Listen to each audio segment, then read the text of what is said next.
जय श्री कृष्णा, राधे राधे। आज की इस वीडियो में हम कृष्ण जन्माष्टमी के हमारे सेलिब्रेशन के बारे में आपको बताने जा रहे हैं। यहाँ पे हमने जन्माष्टमी की सारी तैयारियां कर ली हैं और भगवान का आसन भी तैयार कर लिया है, झूला भी सजा लिया है और उनका आसन भी तैयार है। सारी सखियां हैं।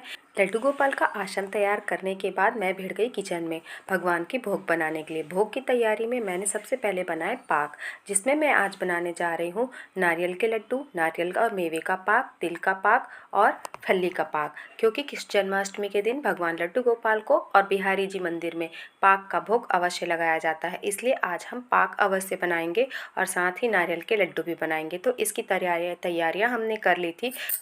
यहाँ पे तिल, नारियल और फली के दाने और ड्राई फ्रूट सभी को रोस्ट कर लिया है। अब यहाँ पे हम चाशनी तैयार कर यहाँ पे चाशनी तैयार हो रही है, इसी से बनेंगे लड्डू और बनेगी पाक। तो यहाँ पे मैं लड्डू बना के रख ले रही हूँ और देखिए लड्डू के शेप कितने अच्छे हैं। नारियल को गोल करके चाशनी मिला के यहाँ पे मैंने इस पर नारियल बूरा और ऊपर से लगा दिया है और साथ ही साथ यहाँ पे मैंने नारियल के और मेवे के पाक भी बना के रख लिए हैं। वो ठंडे हो रहे हैं और इस तरह से लड्डू की तैयारियाँ चल रही हैं। एक एक करके सभी लड्डुओं को शेप दे के हमने रख लिया है और इस तरह से लड्डू की तैयारियाँ हो गई है। और आगे अब हम बनाएंगे पाक। पाक के साथ साथ इधर हमारी चल रही थी लड्डू गोपाल के पोशाक की तैयारी।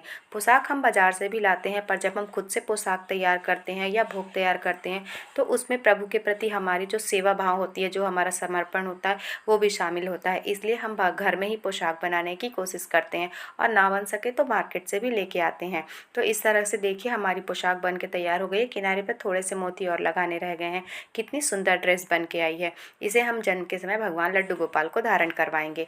इस तरीके से हमने पोशाक कर ली। अब यहाँ पे उसके मैचिंग की पगड़ी की तैयारी चल रही है। पगड़ी का बेस हमने बना लिया है। अब इसमें जो लाल कलर के कपड़े से हमने पोशाक बनाई है वही कपड़े लगा के इस पगड़ी को तैयार करेंगे। तो इस तरीके से हमारी सुंदर सी पगड़ी भी तैयार हो जाएगी। पगड़ी के बाद अब हमने पोशाक की तैयारी कर ली। अब हम भिड़ गए जल्दी से भगवान के भोग बनाने में, क्योंकि भोग की तैयारी करने में काफ़ी समय लग जाता है और लगभग 11:30 तक हमें ये सारा काम कंप्लीट करना था। तो एक एक करके यहाँ पे हमने सारे भोग तैयार कर लिए हैं। कुछ बाज़ार से लाए हैं और कुछ हमने खुद घर पे तैयार किए हैं। तो इस तरीके से हमने सारे भोग की तैयारियाँ कर ली है और उनको एक साथ निकाल कर रख दिया है। अब समय हो गया था 11:30 का, इसलिए हमने नाम जाप शुरू कर दिया था, क्योंकि अब भगवान का जन्म होने वाला है।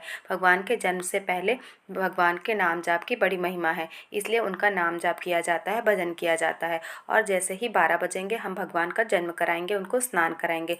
यहाँ पे सारी तैयारियाँ हो गई हैं और जैसे ही हम 12 बजने का इंतज़ार कर रहे हैं और भगवान का भजन कर रहे थे, जैसे ही 12 बजे हमने भगवान लड्डू गोपाल का जन्म कराया और खूब घंटी मंजीरे बजाए और उसके बाद भगवान को पंचामृत से स्नान कराया।